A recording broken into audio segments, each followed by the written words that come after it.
بسم اللہ الرحمن الرحیم۔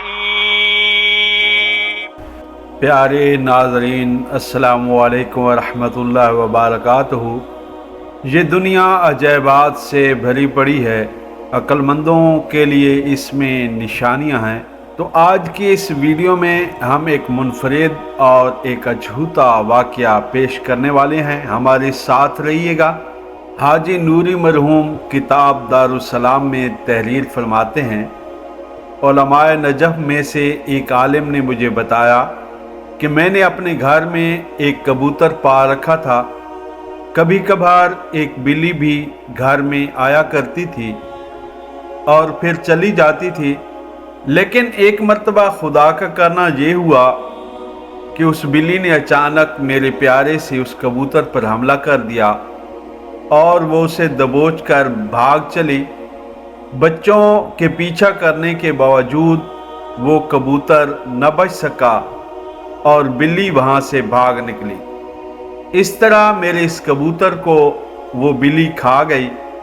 اب میں نے بھی اس بلی کے لیے ایک لاٹھی تیار کر رکھی تھی اور اس طاق میں تھا کہ جب بھی وہ بلی آئے میں اسے اچھی طرح اس کی شرارت کا مزہ چکھاؤں۔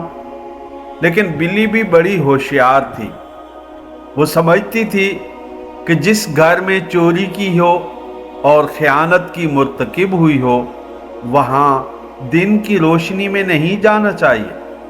چند دن گزر جانے کے بعد ایک دن میں نے دیکھا کہ وہ بلی بڑی آہستہ آہستہ پھونک پھونک کر قدم رکھتے ہوئے بڑے شریفانہ انداز میں چلی آ رہی ہے۔ میں بھی لاٹھی لے کر ایک جگہ چھپ گیا تاکہ اسے پتہ نہ چل سکے اور وہ راہ فرار اختیار نہ کرے۔ تو دوستو، میں اپنے کمرے میں پردے کے پیچھے چھپا ہوا تھا کہ بلی دبے پاؤں میرے کتاب خانے میں داخل ہوئی۔ میں نے بھی فوراً کتاب خانے میں جا کر دروازہ بند کر لیا۔ بلی نے بھانپ لیا کہ دروازہ بند ہو چکا ہے۔ اسی دوران میں نے اس پر لاٹھی سے حملہ کر دیا۔ بلی بھی سمجھ چکی تھی کہ اب ادھر ادھر بھاگنے سے کوئی فائدہ نہیں ہوگا، چنانچہ وہ تھوڑی دیر کتابوں پر ادھر ادھر چلنے کے بعد قرآن مجید سے اپنا منہ لگا کر لیٹ گئی اور با الفاظ دیگر وہ قرآن مجید کی پناہ میں آ گئی تھی۔ جب میں نے دیکھا کہ یہ حیوان قرآن مجید سے اس طرح پناہ حاصل کر رہا ہے تو اپنی لاٹھی ایک طرف پھینک دی اور دروازہ کھول دیا تاکہ وہ باہر نکل جائے۔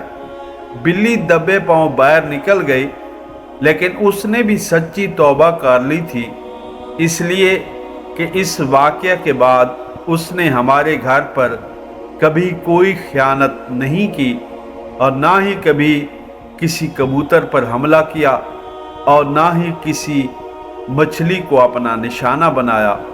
تو دوستو، آج کا یہ واقعہ تھا۔